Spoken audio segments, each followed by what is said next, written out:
We start. In the decision, Ravneet Singh Bagga versus KLM, Royal Dutch Airlines, and another 2001 SCC 66, the Supreme Court had the occasion to construe the word service as defined in Section 2, subsection 1O, and deficiency as defined in Section 2, subsection 1G of the 1986 Act.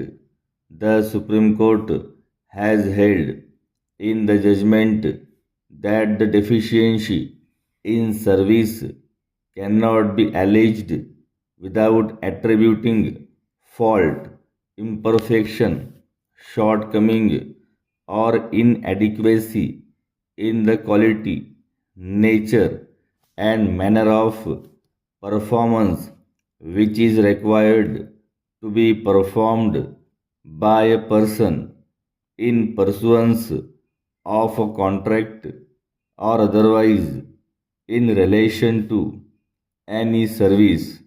The burden of proving the deficiency in service is upon the person who alleges it. Para. The deficiency in service has to be distinguished from the tortuous acts of the respondent.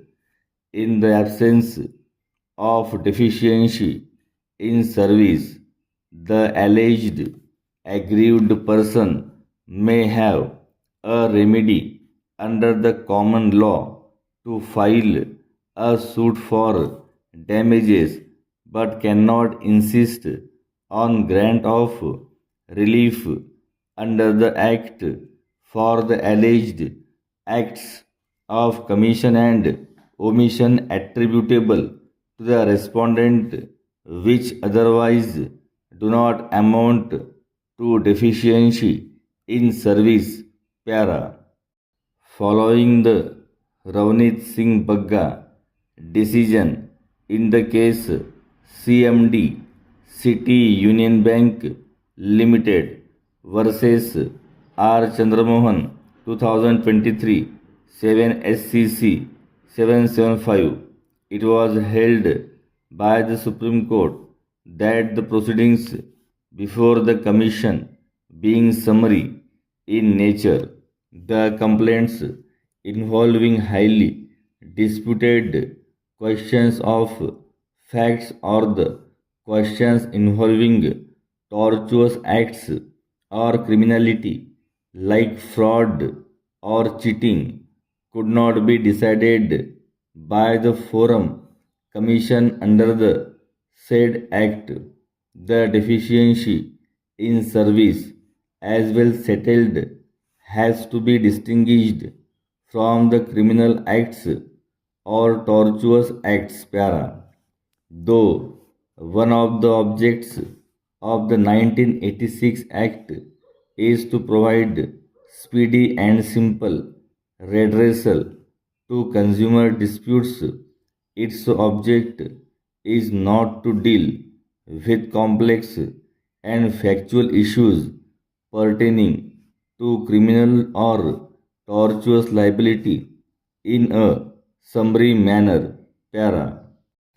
Though one of the objects of the 1986 Act is to provide speedy and simple redressal to consumer disputes, its object is not to deal with complex and factual issues pertaining to criminal or tortious liability in a summary manner. Para.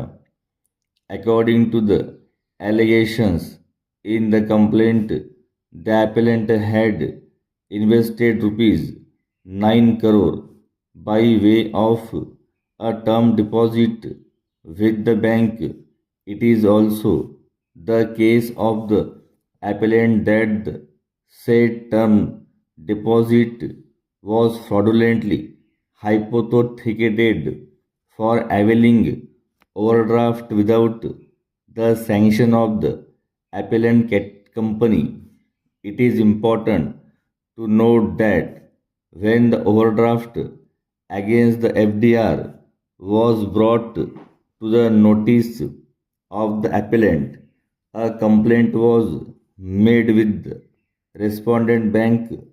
The response of the bank to that complaint is important in as much as the bank's claims that the original of the FDR is with the bank and the same stands pledged for availing overdraft. Besides, the bank claimed that the FDR, which the appellant claims to be in its possession, is a forged document.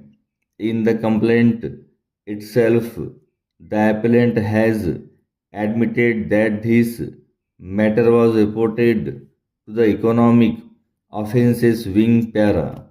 The complaint allegations cannot be adjudicated upon in a proceeding under the 1986 Act, as those allegations could be appropriately addressed in a regular criminal or civil proceeding. As a result, the appeal lacks merit and was accordingly dismissed.